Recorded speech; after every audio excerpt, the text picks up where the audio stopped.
Kesubos Daf Dalid. It talks about the halachos of avelos as far as they apply to a chassan and kala. We've just seen a brisa that says what to do if right when the wedding is about to start, everything's ready and set to go, one of them becomes an avel. What do you do? And the Gemara will now limit that halacha a bit, then bring another brisa that supports it, and then we'll compare avelos to nida as far as the iser yichud.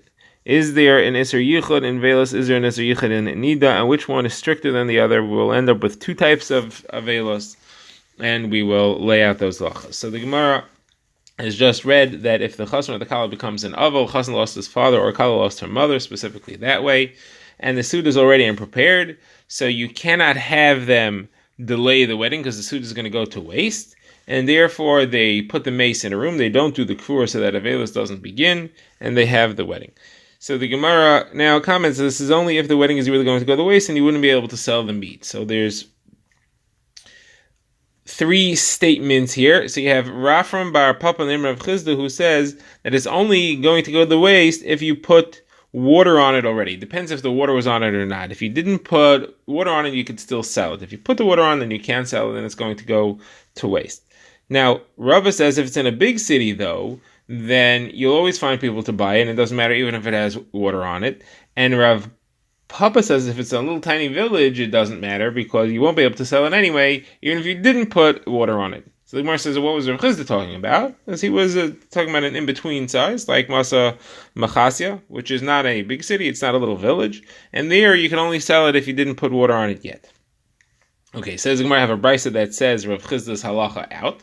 It pretty much repeats the previous brisa which we've seen on the last daf that discusses the halacha, what to do in this scenario. It mentions Rav Chizda's halacha. It also adds a few other halachos, and the Gemara will analyze these halachos bit by bit. So the brisa says as follows: somebody who had the suda prepared, the bread was made, the meat was slaughtered, the wine was mixed. There's a chazal, you had to mix wine with water, and there was water on the meat. So there you have it, you have to have water on the meat. That's the key line here. It's only if the water was on the meat, like Rav Chizda said.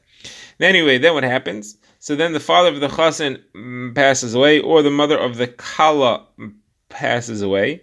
So you cannot continue the wedding if they are avelim. So you don't want the avelos to start yet because the wedding is going to go to waste, and it's the father of the chassan who helps prepare it, and the mother of the kala helps prepare her, and they won't be able to do it again afterwards. So therefore, you put the mace into a room. You do not allow the kavur yet. You do not allow the burial, and therefore they're not avelim, and they can get married. You do the wedding.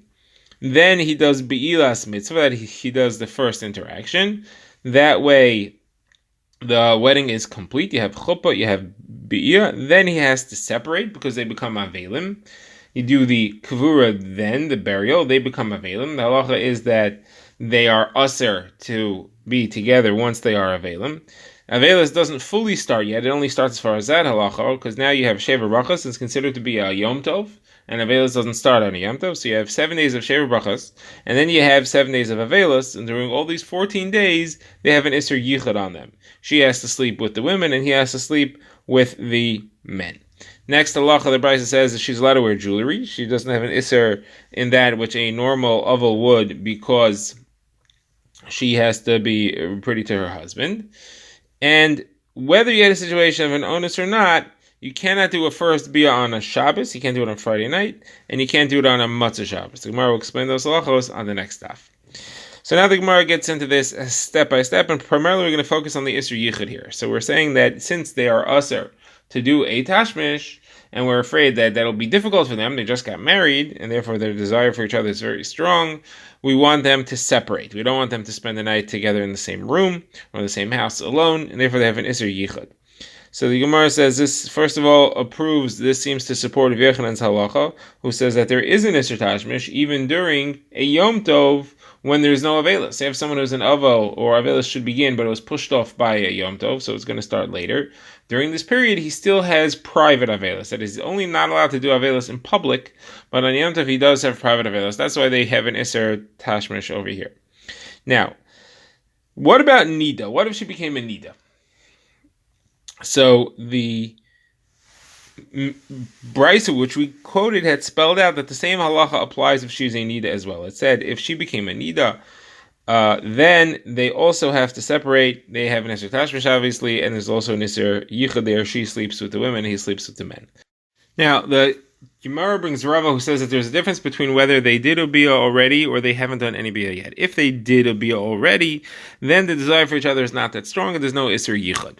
Says the Gemara, but how could you say that? The Brisa clearly was talking about where they did a bia, and it says that there is an Isser Yichud. It says that they're supposed to do the first bia before they ever do the kvura. So if they're avelim, then obviously they already did the first bia, and it still says there's an Isser Yichud. So the Gemara explains Rava wasn't talking about the avelim, he was talking about the nida part of the brisa, and he was saying that within the case of nida you have a leniency. A nida who did a first bia, you won't have an Isser Yichud. So nida, therefore, is different than Avelos, and it has this lenient step. So the Gemara's first question is, the language of the Mishnah is v'chein. The same halacha applies to nida. That implies that it's the same. The Gemara says, no, it's not exactly the same. It just means to tell you that the halacha of yichud, just as there's an Isser Yichud by Avelos, there's also an Isser Yichud by nida, but it's not talking about specifically the same case. In fact, there's only an Isser Yichud where they didn't do a bia by nida. So the Gemara says, what comes out here then is that nida has a more lenient halacha, and the reason for that is obviously is that people view nida as being a stricter isser. They view it as being it's an isser kares, and therefore we could trust them. And if they did a bia already, we don't have to worry that they won't be able to hold themselves from the isser. Avelos, which people view as more lenient, they will be over the isser, and therefore we have to make sure to keep them apart, even if they did a bia already.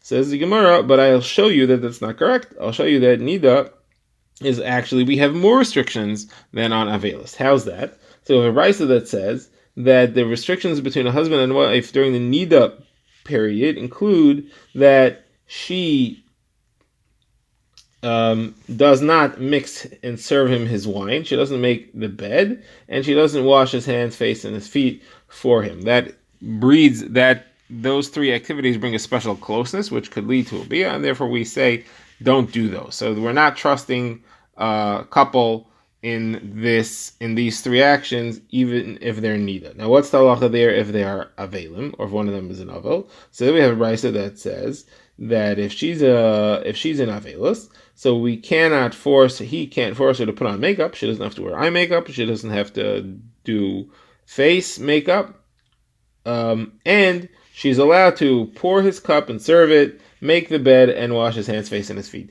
So you see there's no restrictions. So obviously people view Avelis as being strict, and we don't have to make restrictions on them. Well, neither we do. This is the opposite of what we're saying here about this Isser Yichud. So Gemara says there's two types of Avelis. It depends who's the Avel. Is he the Avel or is she the Avel? The brisa you brought me where we go leniently and we say we don't have to worry is where she's the Avel, because she is not going to engage in bia if she's an avel. She's going to stop that situation, and therefore you don't have to make any restrictions, so she's allowed to do those three things. One step up from that, we do make restrictions, is if the Isser is nida. A step up from that is if he's the one who's an avel. There we have to make real restrictions, because she's not in avelos, and he, apparently his desire is harder to control even if he's an avel, and therefore you do have to make restrictions even on yichud, even if they did a bia already. Says the Gemara, hold on, how can you tell me that our brisa where we talked about the Isser Yichud is referring to when he's an avel, not when she's an avel? It says both. It says the chazan lost his father or the kala lost her mother. Either way. That was talking about the other halachos in the Mishnah. That wasn't talking about the Isser Yichud. That was talking about the fact that you delay the burial until after the wedding. But the Isser Yichud Einachanami, that would only apply if he's the avel, not if she is the avel. Says the Gemara, hold on a second. I have a brisa. The brisa seems to show that there is no difference in halacha between who is the avel. The brisa says somebody who lost his father-in-law or his mother-in-law, so his wife's an avelis, should not make his wife put on makeup. He should turn over the bed, that's to sit on a low chair, and he should take on avelis practices together with his wife. Ima, he should do avelis together with her. Same thing applies, says the brisa, if she lost her father-in-law or her mother-in-law, that is her husband is an avel, she should not put on makeup at all, turn the bed over, and do avelos just like he does. It doesn't say anything here about a difference between these two as to whether there's an Isser Yichud or not.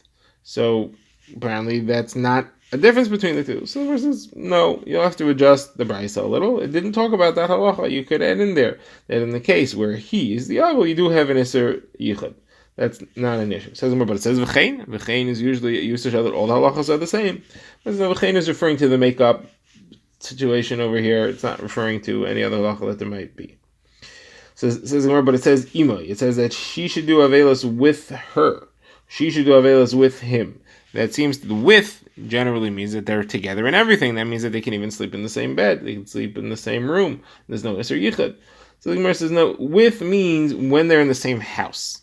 When they're in the same house, that's when the spouse, who is not the avel, should keep the halachos of avelos in front of the spouse, which is an avel. But if they're not in the same house, who's not in the presence of the spouse who's an avel, you don't have to do it. The Gemara says that Rav Chia, that Rav said to Chia, his son, that when his wife was in avelos, take on the halachos of avelos when you're in front of her. You're not in front of her, you don't have to. All right, so this is the Gemara's way of answering thus far the question of that. Based on Rava, we seem to be saying that you have more restrictions on avelos because it's viewed as lighter than you do on nida. Says the Gemara, I have another answer. You had a kasha that you showed me that it is that avelos seems to be the one that has less restrictions, and here we're saying that avelos has more restrictions. So the Gemara says, yeah. Rav Ashi answers, here we have to make more restrictions because this is not a classic avelos. This is a avelos which has been limited. And people, they're going to view it as light. So the Gemara says, in what way is it light? Why would people be cheap and easy with these halachos of avelos here? So the Gemara says, if you want to say it's because he was allowed to do the bia, that's not a reason that it's light. He does the bia before the avelos ever begins. So we see that because the avelos doesn't begin until the burial happens. Now, the machlokes tanoim, which exact moment? Rabbi Eliezer says it's when the mace is carried out of his house, and Rabbi Shua says it's when the coffin is sealed. Either way, it doesn't happen, and the avelos doesn't begin before they do the bia. So that can't be the leniency here. That can't be why people think of this lightly. The reason must be because we do Shever Brachas first, and we allow them to finish the Shever Brachas. Even though avelos begins, we do the Kvura, and then we do Shever Brachas afterwards. We push off the actual avelos until later. Therefore, people view it as light. In order to prevent them from viewing it as too light, we have to make an Isser Yichud, otherwise they would violate that Isser.